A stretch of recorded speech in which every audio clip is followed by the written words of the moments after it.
লাভার নাকি ভিখারি? দিদি, আমাকে 10 টাকার ফুচকা দেবেন তো।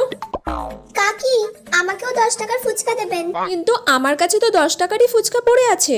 দিদি, আমি আগে এসেছি, তাই আমাকেই ফুচকাটা দিতে হবে। কাকি, আমি তো বাচ্চা, বলুন। ও বাচ্চা মানুষ, তাই ওকে তো দিতেই হবে, তাই ওকেই আজকে ফুচকাটা দিয়ে দিই। আমি তো আগে এলাম, বলুন তাহলে ওকে কেন আগে দিচ্ছেন? বাচ্চা বলে সব জায়গায় ছেড়ে দিলে হবে? আমি ওই ফুচকাটার জন্য আপনাকে 100 টাকা দেব, আপনি আমাকে দিন। ঠিক আছে, আমি তাহলে 200 টাকা দেব। তোর কি আমাকে দেখে ভিখিরি মনে হয় নাকি? হ্যাঁ, দেখে তো তাই মনে হচ্ছে। দিদি, ওই ফুচকাটা আমাকে 500 টাকায় দেবেন। আমাকে 600 টাকায় দেবেন। আমাকে 800 টাকায় দেবেন।